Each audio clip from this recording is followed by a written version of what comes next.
All right, everybody, welcome to episode, 3 of the Engineer Bowl podcast. We got a lot of hot matchups to talk about and hot takes coming up, so let's get right to it. So looking at week 3, that's not what I want. Looking at week 3, I'll start with my matchup, and the storyline is not even the scoreboard. Saquon Barkley is out 4 to 8 weeks. And before you guys ask, I'm not trading him. Although I may or may not have sent an offer for Dalvin Cook. Falcon Cook. Thank All right, Clearly so the better running back. I barely hit triple digits thanks to Saquon getting hurt and Mark Andrews finally being human. But thank God I was facing Evan. Nothing interesting happening on that side. Evan, again, projected to win the league after the draft. Not looking so bright right now. The only interesting thing I want to talk about is DK Metcalf, and we'll talk a little bit more about him later. I started him at flex over Greg Olsen, over Tyrell, over Robbie Anderson. Not the right decision, but it is what it is. Good enough for a 2-1 start. Ahaan, do you want Wayne Gallman? Do I want Wayne Gallman? We shall see what happens after, tomorrow morning. It is Wednesday. The waiver wire pickups. I had the second waiver, just saying, and I don't think. Looks like I just lost the waiver bid on Wayne Gallman. Anog versus Paulo, and this one was exciting enough that Paulo benched Bears defense, and if he doesn't make the playoffs because of a tiebreaker on points for, he's going to look back at this one. Bears defense scored him 20, but just to seal up the matchup, he wins by half a point. Mark Ingram dropped 36. I really hoping for a stat correction. That would be so funny. That would be funny for most of us. For 13 of us. Yeah. Lamar Jackson came into the week completing 72% passes. That did not go so well week 3. He still puts up 21. But Matt Ryan outscored him the 1 week. The 1 week he starts Lamar Jackson. So if you have to decide between Lamar Jackson and Matt Ryan, just look at who Anog started and then start the other person. That's right. Marquise Brown finally doesn't score a touchdown. Delaney Walker is serviceable. I still don't get it. Wait, didn't Marquise Brown only have a bunch of receptions last game, not a touchdown? Yeah, I don't think he had a touchdown last game. That's right. That's right. 2 receptions for 49 yards, yeah.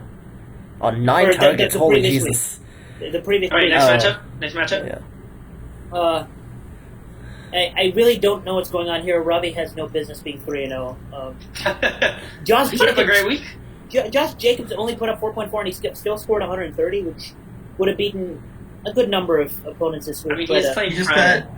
So, who left paternity leave James White and injury leave Ben Roethlisberger in? So, yeah, I mean, I literally reminded you twice, and you responded to me saying, "Yeah, I'll put a QB in," and then you forgot. Oh, what are you doing?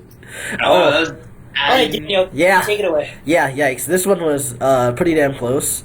The main thing here is that Emmanuel Sanders, after putting up 23 points against the Bears, put up 3 against Green Bay.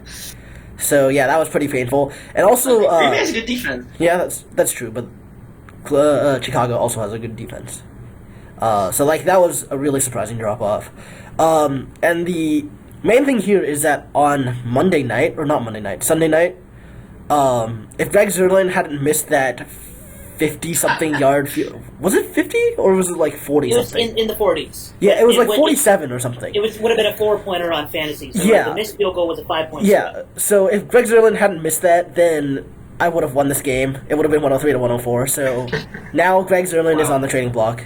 Hit me up with your best offers. Thanks. Greg Zuerlein, not even the best I'll guy give in you the Zeke. NFL. All right, deal. Wait, who's the other Greg? Olsen. Oh, yeah.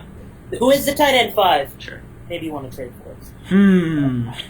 And finally, Francisco. I'm sure you want to talk about this one. I mean, not much he could do when the other dude's going to put up 170 points. I mean, Russell Wilson and Kamara just destroyed me. And freaking Austin Hooper. That was a power move. First start. We'll talk about him later. First start of the year for Toxic Flow. He puts up 25. Maybe we'll have to start admitting Austin Hooper's good. I don't know. But hey, I found a tight end, Will Dissly, baby. And what else? Oh yeah, Mike Evans finally showed up.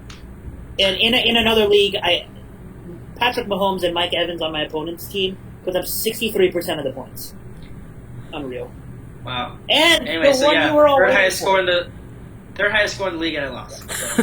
The one you were all waiting for. for. Andrew Luck, Melvin Gordon, Mike Badgley. And we don't need any of you.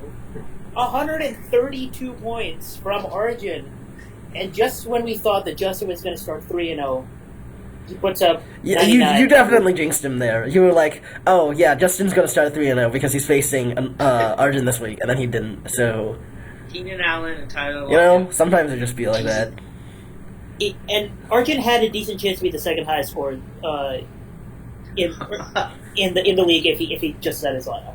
Yes, Unreal. but Oh my goodness, he doesn't. you're right. Unreal. And finally... Yeah, Kyler would have put him there. That's crazy. Yep, Kyler literally would have put it there. And Alejandro, 3-0 All score. right. Stop that. I mean, I just keep collecting those easy dubs. Carson Wentz, once again a bad start. Once again a nice finish. Only thing, Robert Woods, he's been struggling, and we'll get to that later when we talk about our bust and bust for the season. But Evan Ingram, a monster touchdown. The Aguilar-Wentz stack really helped in the fourth quarter, so not much else to say, really. Speaking of Aguilar, there was a meme on r/NFL that was like, oh, there was this Philly dude who was saving people from like a burning house, and then And he was throwing like, babies off the ladder, yeah, and he was like, and we was catching them, unlike Nelson Aguilar. yeah. And Nelson Aguilar is trying to invite this guy to an Eagles game. The next Did one. you guys watch Yeah. that? Did you guys watch that fumble? Which one? Oh, The yeah. Aguilar fumble? He literally just dropped the ball after catching. Me and Flight. Nobody touched Oh, it. yeah. He caught it and then dropped it. Oh, yeah, peek at my bench, too. I got some nice bench options. Wait, who do you have on your bench? Look at that. Marvin Jones, Marquez Valdez-Scantling, Oh my god. Josh This Gordon, week was so Rex crazy. Burkhead. This week was so crazy that Arjun forced his opponent into begging Alejandro for his bench options. All right, let's talk about our a little love-hate review from last week. I suggested Willie Snead. That didn't go too well. I mean, 7.7 points is sometimes good enough for a flex, but didn't go too well. Wow, Christian McCaffrey got a lot of points? I'm shocked. Yeah. It's not even like a super love for Christian McCaffrey. I mean, he was out there getting wide open touchdowns against the Cardinals. It's just what it is. The Cardinals' defense is bad. People should learn that. O.J. Howard, his best game of the year, 9.6 points. What a shocker. Michael Thomas, even with Kamara going off, still has a good game. So that's good for Michael Thomas. Yeah, with Bridgewater as his quarterback, He did, right? never put Michael Thomas on your hate list, ever did. James Conner, we'll talk about him a little later as well. Not looking great overall. And Kyler Murray somehow put up 22 fantasy points by just scrambling despite not seeing wide open receivers. Kyler Murray doesn't have the vision, but he's liable to the option. Yeah. Connor, not great. I think it's time to admit, maybe Connor's not that good. I'm just remembering the hot takes from the start of the season last year where people were thinking Connor might actually be better than Le'Veon Bell. That is looking really, really hilarious. Right Yeah. now. But I got Olsen right. Playing Arizona. You know who plays Arizona this week? Will Disley. Disley. I may have a chance. Chubb had a good game, so. He had a second Ross. touchdown called back, too. Oh, man. It might be time to admit that Nick Chubb is Actually trending towards good. elite. Yeah. So maybe I put too much stock in the Jacksonville locking up Travis Kelce. I mean, he did have that wide open touchdown that Mahomes missed. So, but John Ross did awful. He was on my bench. All right, continue. Yeah, Matt Breida, 10 points. Good enough. I think it was projected for something around that. Who, by the way, Case- is my That's not, 10 points is not love list worthy. I mean, yeah, sure, but like I didn't Matt have. Breida, he gets the worst touches on his team. He doesn't get he has a couple receptions, but the goal line back is Jeffrey Wilson Jr. Baby. Yeah. Matt Breida is Who is now on the waiver wire, by the way. Hint, hint. Anyways, He has a bye. yeah, Matt but Breida is by the that way is true. my RB1 now. Very, very Not strong. this week. Your RB1 is empty roster spot. Yeah, so Ahaan's running back situation does not look good at all. Unfortunate. Let's so talk about Case Keenum. Yeah, let's talk about Case Keenum, and we'll also talk about him more later. But like, he put up 15 points against Chicago. He was projected for somewhere around 17 by ESPN, and lower than that from like other sources. So like, this was a decent game for him, especially because he's only 4.9% roster anyways. If you were forced to start Case Keenum for some crazy reason, you're not disappointed. So right, yes. If your other QB option is, for example, Baker, then you are not disappointed by Case Keenum because he outscored Baker this week. Cutting Holiday, not a good pick. He only got 3.7. He got like 8 targets, but he only caught 2 of them, so it wasn't a good look for him. Which does provide some perspective on the Lions' offense, who people are saying is a pass-first offense, and Kerryon Johnson is putting up like decent, I mean not great numbers, but decent numbers. Right. I mean, while Kenny Galladay gets some targets, but doesn't really do anything. It was Marvin Jones who went off this week. That's the thing. Yeah. It might just be different receivers, different weeks. Mm-hmm. The targeting situation is kind of weird in Detroit. For the hates, Derrick Henry, he did pretty well, so not really a good pick. Jared Cook, yeah. I mean, that's a fine pick. Like, he had an okay week, got saved by a touchdown against Jacksonville. Yeah. At his value, if he's an RB2, that's pretty good. Mm-hmm. Jared Cook, fine pick. 1.7. I think we can just ignore him for the rest of the season. Yeah, he's not going to be very impactful. And then Robert Woods, 8.8, which is lower than both Cup and I'm blanking. Brandon Cooks. All right. My love picks. Let's see. Miles Sanders. He didn't have a touchdown, but he had over 100 yards from scrimmage. So I mean, it was not bad for not having a touchdown. Tyler Lockett. He went ballistic. Bunch of receptions. He almost had a second touchdown, but it was 4th down, and the Seahawks were down like 14. It was 4th down at the goal line, and he was open, but Russell Wilson just missed him. Josh Allen, 20 points, pretty good. Not great, but you can live with it. I wanted more from him this week. Yeah, you would like more, but it's still okay. Hates Le'Veon Bell, 10 points for Le'Veon Bell. I think it's a pretty good hate pick. Terry McLaurin, the new scary Terry, he's for real. I mean, we'll talk about him later too. We now know. We now know what everybody's wearing for Halloween, right? It's a scary Terry costume. It's a Redskins jersey. A Redskins jersey in general is just scary. And Austin Hooper. I said he's Austin Hooper. He is, in fact, Austin Hooper. This is a true statement, yes. Austin. In true Austin Hooper fashion, 2 points next week. I'm calling it now. Yeah. And so with that, we're going to move on to loves and hates, but we'll change it up a bit. We're going to talk about loves and hates for the rest of the season. So some people we trust and some people who we think are a bust. Easy to give up on. So I'll start, and my first love you want to put the is, spreadsheet up? Because it has all the schedules, too. Sure. Yeah. I don't want to spoil, actually. Okay, fine. Sure. I don't want to spoil. All right. So I'll start with Austin Eckler, and again, full sheets will be in the description of the video. You can see the opponents as well. Austin Eckler, top 3 running back in fantasy. I mean, it's easy to say you love him, but a lot of people are saying sell high on him, and maybe Melvin comes back late, and Justin Jackson gets more work. The thing is, if you watch these Chargers games, Austin Eckler gets a load of the work, and then they try to involve Justin Jackson in the red zone, and then he doesn't do anything, and then they put Austin Eckler back in, and he gets the job done. So they're quickly realizing that Austin Eckler is just that good, and it's pretty safe to rely on him the rest of the season. Don't sell high on him, just keep him. Do you think Melvin's coming back? Because if he is, you might want to sell him. I think Melvin's coming back, but it's going to be a situation where at the value you got him at the draft, Austin Eckler's still going to be serviceable. Yeah. Last year with Melvin Gordon, he was still an RB2. That's right. I'd also like to point out that Justin Jackson, in the last 2 weeks, both weeks he hit a touchdown called back by penalty, and Austin Eckler has had a couple goal line fumbles. So there's a call on there.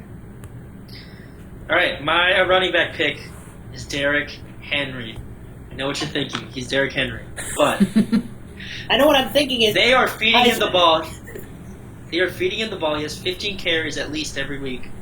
And his upcoming schedule is looking juicy. So he just got 11 points against Jacksonville. He doesn't have to face Jacksonville again until week 12.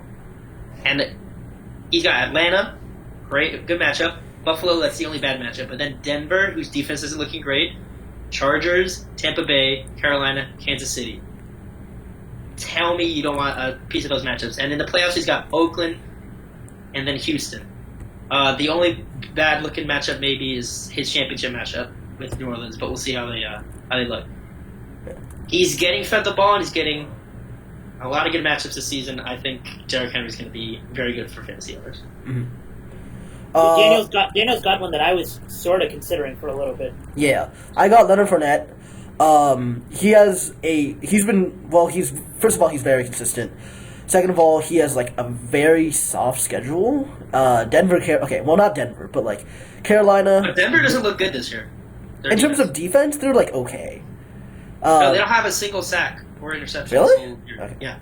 Well, against the running back, that doesn't really matter. But like, anyways, Denver, Carolina, New Orleans, Cincinnati, Jets, Houston, Indiana, Tennessee, Tampa Bay, and then in the playoffs, it's the Chargers, Oakland, and Atlanta. So, not really great defenses on that list. Plus, it's in Jacksonville, so they're probably going to give him like 15 plus carries a game and then like a few targets on top of that. So I feel like he's just going to be a very consistent performer throughout the entirety of the rest of the season.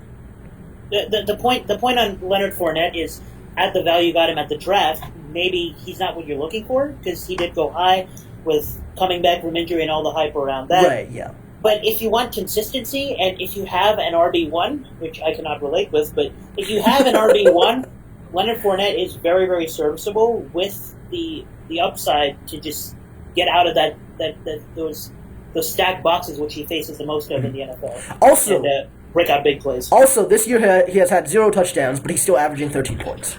So, also he has Gardner Minshew now. Yeah. All right, so my running back trust for this season is Dalvin Cook. Now you might be thinking, wait, but we already knew he's good. But listen, he went in the second round in most leagues. But basically, you've already seen the first 2 weeks, the Vikings want to run the ball. They want to run the ball, so they're just feeding him over and over. And, I mean, he's gone off. He's probably top 5, so, for the rest of the season.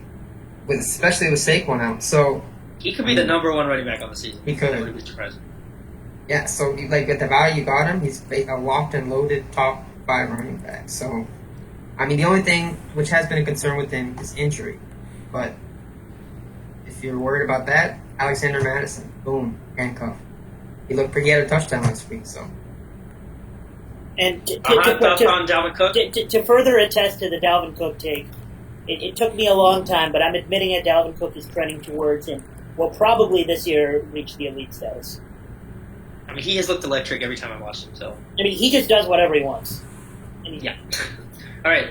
All right. Wide receivers. Now, Sky's somebody on my team said I might get a little hype. Right? DK Metcalf is very number nice. 5 in the NFL in yards per catch. He breaks out a big play after a big play. If he doesn't get targeted the entire game until the fourth quarter, he might still give you 15 fantasy points. That's what kind of upside DK Metcalf has. As a flex option, DK Metcalf is OP. I don't even care who he faces.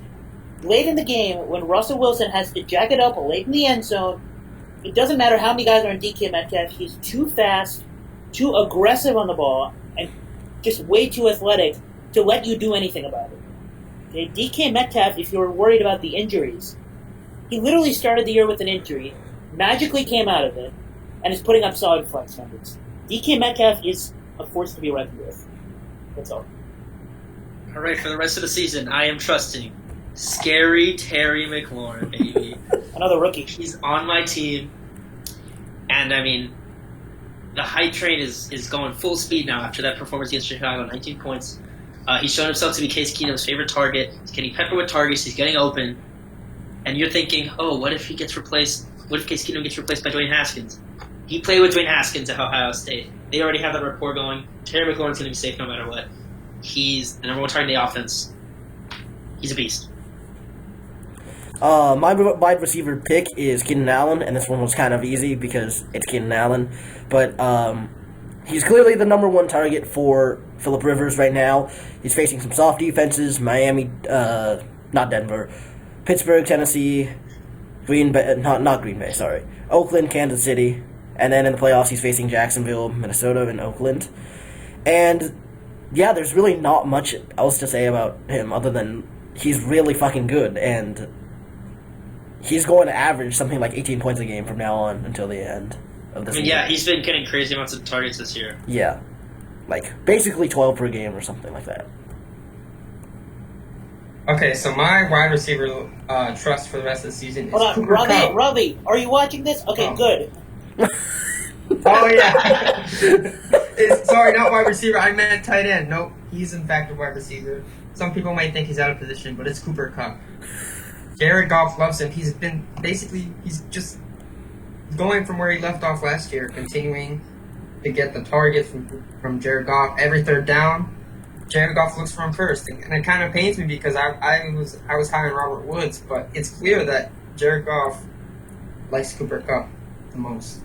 And just to add on to that, the Cooper Kupp train, because I share a birthday with this man. Cooper Kupp passes the eye test after a torn ACL last year. I mean, there's nothing more powerful than the eye test. I mean, he's breaking tackles, he's being aggressive with the ball, he's making all the right plays, doesn't make mistakes. And Brandon Cooks and Robert Woods don't look invincible, and Cooper Kupp does. All right, You're up, Ahaan. Oh, that's right. I was just so on board with the Cooper Kupp train. All right, my trust for now again. With a grain of salt, my trust for most of the season is quarterback Daniel Jones. All right, so take this with a grain of salt, borrow some salt from the Redskins because they drafted Dwayne Haskins as he's going to prove he's trash. Daniel Jones put up 38 points in his first full start, and that's not even why I'm picking him. I mean, he's good and all. Just take a look at what the Giants have put themselves in, the situation that they are in. They lose Saquon. So they're going to tell Daniel Jones we believe you. He's fired up. He does face, now this is why I say with a grain of salt, he does face some good defenses. I'm not saying Daniel Jones is an elite quarterback. I don't think he will be anytime soon. He might be in the future. I'm saying that Daniel Jones is serviceable and then a little bit more. If Daniel Jones is your backup quarterback, you may consider starting him. Some weeks. Definitely next week. Some weeks. He faces Washington. I like that matchup. At some point, he faces Arizona. If somebody's facing Arizona, you got to consider starting them. I don't care if I'm at quarterback. I can score on that Arizona defense. I mean, you saw what Kyle Allen did last week. So Kyle Allen. I mean, in comparison to Cam Newton, a lot of people look good this season. But if you're facing Arizona, you got to be considered for a start. And then in the playoffs, he's facing the Eagles, the Dolphins, and then the Redskins. You got to have Daniel Jones on your squad. And again, be careful with how you're using him. Be ready for some disappointment. But if you use him sparingly, he's serviceable and some more. All right, I'm trusting Jacoby Brissett this season. I know this is a very hot take. He's available in the vast majority of leagues. But, I mean, he's put up 20 points at least in every game so far this season. He's proving he's got Frank Reich at coach. Frank Reich is a great coach. He can use his offensive weapons, and he's proving he can run this offense. He's giving T.Y. Hilton some great stats. And look at his schedule: Oakland, Kansas City, Houston, Denver, Pittsburgh, Miami. He doesn't have a bad matchup until Jacksonville week 11, and then he gets Houston again. And then in the playoffs, you're getting Tampa Bay week 14. Jacoby Brissett's going to have a lot of good games this season. You're going to be happy if you have him. All right, quick poll: Jacoby or Jimmy? What's Jimmy's schedule? Jacoby, probably Jacoby. I would go with Jacoby. I think Jacoby. Well, okay, it depends on T.Y. Hilton. T.Y. Hilton is injured. If T.Y. Hilton is out a while, then I would go Jimmy. Oh, that's true. I would agree with this too. All right, here we go again. My quarterback pick for Love is Case Keenum, because he put up 15 points against the Chicago defense, and yes, he did throw 4 interceptions and then fumbled it once, but like, it's the Chicago defense, right? He has nothing on his schedule, well, except for New England, but other than New England, he has nothing on his schedule that's And Buffalo. Oh yeah. Buffalo and Minnesota. Okay, well, okay. Minnesota, yes. Buffalo, to like some extent, I still don't really think they're like a top defense until they've like actually proven it for a few more games. The sample size is small. But he faces some really soft defenses in the coming weeks. And I feel like if he puts up 15 points against Chicago, he'll put up like way more than that against the Giants, Miami, San Francisco, the Jets, etc. Right? Like, I feel like he's just going to be consistent, and in line with what Francisco said, like Terry McLaurin is out there looking really damn good, and he's just going to do well, I think.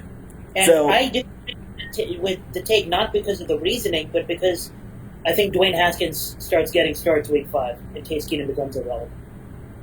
Week 5? I don't think so. I think it happens that early, and I don't think that's what necessarily I would be doing, but I think that's what Gruden does. I think it might be after the bye week is when it passes. I think it'll be a while before he actually gets starts. We'll see. That's my hot take for the week. Dwayne Haskins starts getting starts within the next 3 weeks. All right. Well, my final trust pick is tight end Darren Waller, the Wallers himself. So first of all, Jared Cook last season. Jared Cook, I think he was the number 5 tight end. I think that's right. That sounds right. Darren Waller is basically taking the same role. Derek Carr on third downs or whenever he can't find anyone downfield, which is often because he's Derek Carr. He looks underneath. He looks underneath, and who does he find? Darren Waller. He's been a monster. He had 134 yards last week. He's just racking it up. Keep starting him because he's a beast. All right, so let's run through these busts real quick because a lot of these might seem very intuitive to you guys. And my first is one that I've been high on for years, and you guys can attest to this. It's Devontae Freeman. Okay, you guys know when I'm wrong, I admit my mistakes. And thinking that Devontae Freeman was going to be elite again is a mistake. Okay, Devontae Freeman has not looked good. He broke out a couple of big runs, and still he hasn't been putting up fantasy points. And not only that, the approach from the Falcons looks pretty clear. Julio Jones is scoring touchdowns again. He has the longest active streak in the NFL of scoring a receiving touchdown.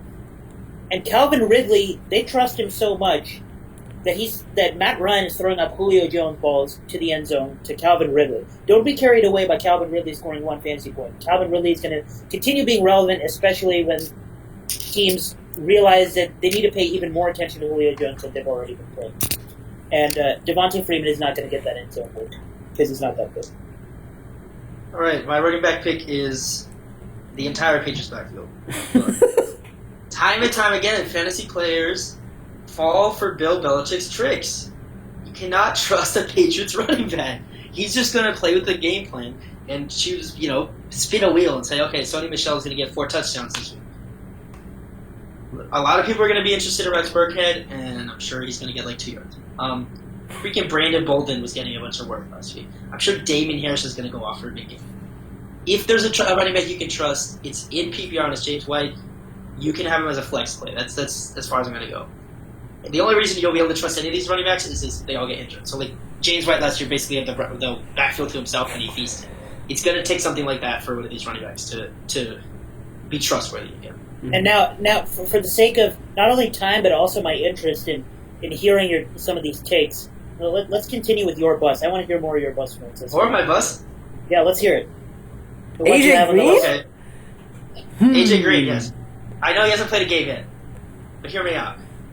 The injury concern is back with AJ Green. It's like this every year. It's not going to be worth the amount of time that you waited for him, especially with John Ross emerging as a legit threat. So now they've got 3 wide receivers. Can Andy Dalton sustain 3 wide receivers? No. He's going to be inconsistent. He's not going to be worth the draft pick you paid for him and the amount of waiting that you waited. Andy Dalton is the lead. For AJ Green. I'm joking, by the way. Thank you, Daniel, for that compelling analysis. All right, Francisco, you want Just- the You want my just Jared smoke? Goff wasn't take clear. too? Come at me with the smoke. Okay, Jared Goff. He's a system quarterback, and his system got exposed in the back half of last year. Now he's scoring. Hold on, let me pull up the numbers real quick. First 3 weeks of the season, 11, 21, and 18. That's okay. That's pretty decent. But here's the thing. It's like Phil Rivers last year. He ended up as like the QB 12 or something. So you think, oh yeah, top 12 QB. That's how a guy I want to be starting. But every week it was like QB 15. He's not going to win you games. Jared Goff is not that good. He's okay. You're gonna be better off, picking someone from the waiver wire every week than starting Jared Goff every week, because Jared Goff is just gonna have average weeks the entire year, and he's not gonna win you. And since you want the smoke, you're gonna get some yourself. That take it might be more horrendous than Daniel Guo's average take. Okay. Okay, look, who's a go-at quarterback, Philip Rivers or Jared Goff? Who would I rather have on my NFL No, team? who is NFL team? Philip Rivers. Philip Rivers, yeah, definitely. Philip Rivers, great quarterback, pretty good weapons. Not great for fantasy. I think the same is going to be for Jared Goff. Is worse than Philip Rivers. I think he's going to have the same thing. They're relying more on their defense this season. Wait, Rivers is the QB. Rivers is the QB5 right now, right? Isn't he? I'm talking about last year, Philip Rivers. Oh. And the reason I don't agree with this Jared Goff thing is, for fantasy purposes, look at the matchups. Tampa Bay, Seattle is decent. San Francisco also decent. Richard Sherman might or might not expose him. Atlanta, Cincinnati, Pittsburgh, and then in the playoffs, Seattle again. But then Dallas and San Francisco. He will be at least serviceable most of the weeks. I'm just saying he's not the guy you wanted him to be when you drafted him. The point is, for you the thought broad you were getting potential. top 5 QB in the 9th round. You're not getting top 5 QB in the 9th round. You're getting top 12 QB in the 9th round. You're going to be disappointed. Unless you drafted Dak in the 9th round. Okay. Shut up. All right, Daniel. All right, Daniel. Since okay. you're still hype, Yeah. give us your buzz. All right, so this one's definitely probably controversial. James Conner is my pick for running back. I think that even though he has like a bunch of decent matchups in the playoffs, like you should probably not play him for the weeks. Or sorry, no, you should probably expect him to do less well for a lot of the regular season, especially those games against like Baltimore, the Rams, and Cleveland.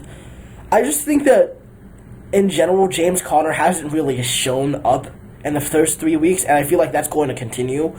As a Steelers fan, I feel like with Mason Rudolph behind the QB role, he's just not going to be targeted that often, and like his runs have just straight up not looked good. And our O-line is also like somewhat injured, so there's that. Keep him for the playoffs. Play him for the playoffs. He'll probably do well in those games, but otherwise, like, he's definitely not the running back like The value is that everyone definitely predicted before the beginning of the season, right? And on the subject of the Rams, because I'm still so fired up from the Jared Goff conversation, I want to hear your next bust. Yeah. So the reason I picked Brandon Cooks is not because like he's a bad player or anything, but let's face it, there's 2 better wide receivers on the Rams already, and you're right in that Jared Goff. You're gonna argue with that? I don't know. Like, it depends on week to week, right? But like, he's had the lowest targets out of the 3 of them, and I feel like just in general, Goff has regressed from last year. So, Agreed. Yeah, I don't trust him as much as say like Cooper Kupp or Brandon Cooks, or sorry, Robert Woods. Or Robert Woods. Yeah. Brandon Cooks is not a target monster. His value is in his getting the deep targets because he's a deep threat. Right. So I don't think just looking at targets is. And along with being a deep threat, what that comes with is drawing DPIs, which he did so well with the Patriots. And Right, but that doesn't count for fantasy fantasy points. All right, Alejandro. All right, so my bust pick for running back is Damian Williams of the Chiefs. Now, this was kind of something we saw coming when Shady McCoy signed with them after getting cut by Buffalo. And I mean, he was picked in the 2nd round in a lot of leagues before that. And now, first of all, now he got hurt, so he might not even have his starting job when he comes back. And he could still be pretty good within the secondary role, but he's not getting the volume people thought he would get when they drafted him. Drafted him until they shined the stadium court. So, yeah. Can't disagree there. If you guys want a wide receiver, I need a running back. And out of my wide receiver bust for the rest of the season, and I'm gonna. You thought I was done with the hot takes. I'm gonna go ahead and say D.D. Westbrook in no week, for the rest of the season, including playoffs. In no week should you ever start D.D. Westbrook. Wow. Flex. D.D. Westbrook. Not even. Wait, Sorry, not not even even with with Close back? Yeah. I don't Close, agree with like- that one, but So, you guys know I'm big on the eye test thing. D.D. Westbrook looks absolute garbage. He's dropping easy passes. He's not communicating with Gardner Minshew. When Nick Foles comes back, or if he does come back in a reasonable amount of time, who knows that Nick Foles is going to start? Gardner Minshew is good. D.D. Westbrook just is in no tempo at all, and especially with Gardner Minshew at QB, the targets are going to be pretty split up. More Leonard Fournette running. Gardner Minshew likes to distribute the ball, and D.D. Westbrook is not responding. D.D. Westbrook is trash. so who else are they going to throw it to? Like Chark. DJ Chark? Chark, Conley. But Chark you have to probably admit that the Westbrook is at WR1 least the guy. WR2, right? So Three. is he really Conley. behind Chris Conley? I don't think so. I don't know. For Gardner, he is.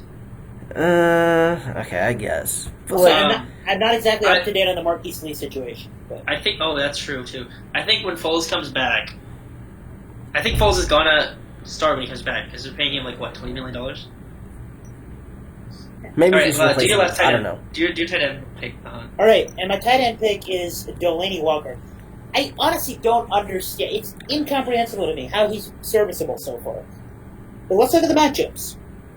Atlanta, Buffalo, Denver, kind of Even against the bad defenses, it's Tampa Bay and Kansas City, those defenses have not been giving up that much to tight ends.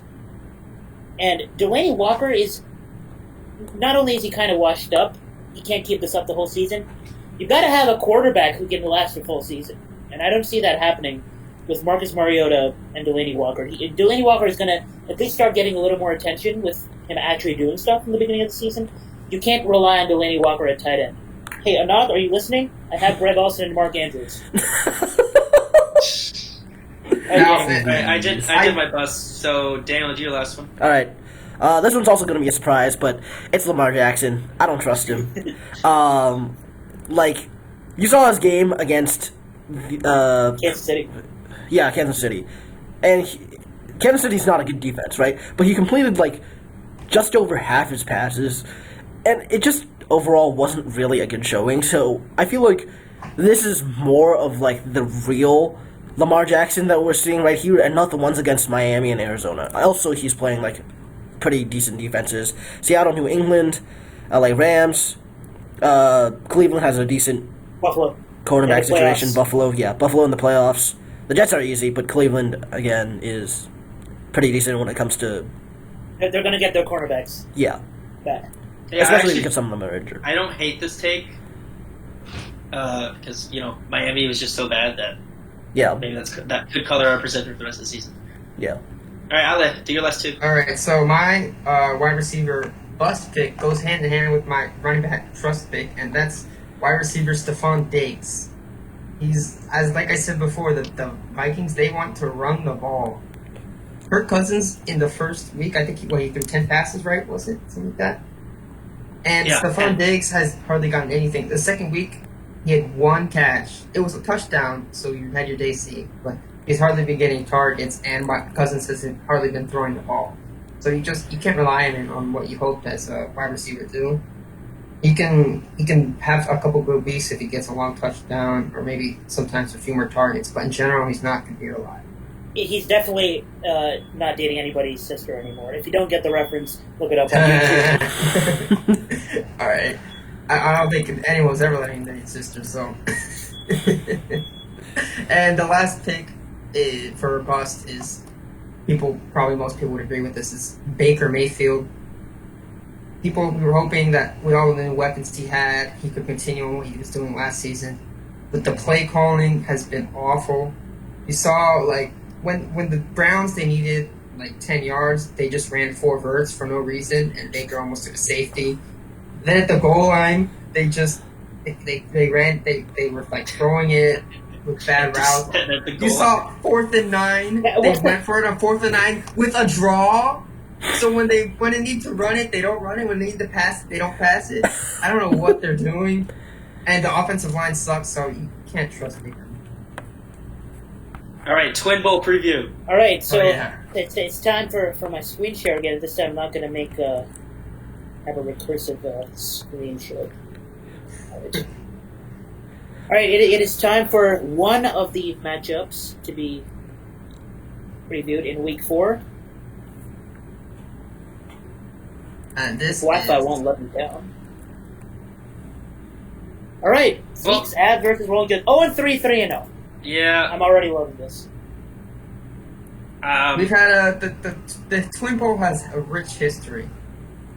The first time we ever met, Francisco had been doing fantasy for a few years. It was my first year doing it, and it was Monday night. Chris Johnson, the one night he had against the Ravens. I don't know if you remember. He had a long 60-yard run where he rolled over a defender and kept going. That basically won me the week. I was going. He had the Cananzaro, the Cardinals kicker, and a lead, but I came back with Chris Johnson. Although now, if you want to continue with that thought, Francisco, about Chris Johnson. Yeah, I picked up David Johnson to end the season and destroyed everybody in the playoffs and won the league. So. Yeah. But I won the matchup there, and then at least we've been together. I think we're 2 for 2. He has 2 championships. I have 2 championships. But I think both the leagues he's won championships have been bigger leagues. So there's that. But who knows? Maybe this year I can take the lead. And from looking pretty good for you so far. From my standpoint, I mean, I don't think this will be much of a competition. This is going to be a blowout. Josh Allen, you got to pick up a QB. Who are you going to pick up? Jameis Winston? I'm not telling you who I'm going to pick up. You going to pick up Jameis Winston? Yeah, I'm not. Case Keenum. I'm not going to tell you guys I'm picking it up, but I'm not starting Josh Allen. Josh Allen's going. And I know you're going to start Wayne Gallman, but I'm not going to let you do that. Explain that. John Brown, Will Disley is your only chance here. Mike Evans. I gotta figure out my wide receiver situation here because Robert Woods. I'm probably still starting him, but it's a little. I'm not starting Cowboys D. And I have to figure out which flex to start, but. I think only 3 of these starters I have in right now are going to end up starting the game, so we'll see what happens. And you guys want the trifecta of hot takes? Let's hear it. The margin of victory for Alejandro this week will be the highest of all matchups. That is all matchups, including Arjun's matchup, including Daniel versus Arjun. This will be the highest margin of victory. This will be the highest margin of victory in Week 4. There's no way. There's no way. I'll take 50-50 odds on that right now. I won't even take 50. There's less than a 30% chance that happens. There's less than a 30% chance that happens. There's less than a 20% chance that happens. You're watching You're jinxing me. You don't want me to go 4-0. You're jinxing me. There's less than a 14% chance that happens. I'm going 2-2, so I don't care. I just got to sneak into the playoffs. All right, guys, I gotta go. So all right, cool. Bye. That concludes the. Wait, are we done? Or? Yeah, we're done. You want to dish out any hot takes? We need something to flame you with. You made a lot of sense today. That's too much. Let's see here. Friends. The Steelers are about to finish the season 4-12. The Steelers are about to finish the season 4-12. Wait, no, that's not even hot. What the hell? That's not a hot take. Yeah, that's not Here's a hot take. Francisco will make the playoffs. I don't even believe that, but Francisco probably wants to say that, so I'll say it for him. Wow. I mean, I don't believe that. It's a good hot take. Yeah. All right, guys, time to make a thumbnail for this. Arjun, send me some pictures. All right, guys, see you at party. Yep. All right.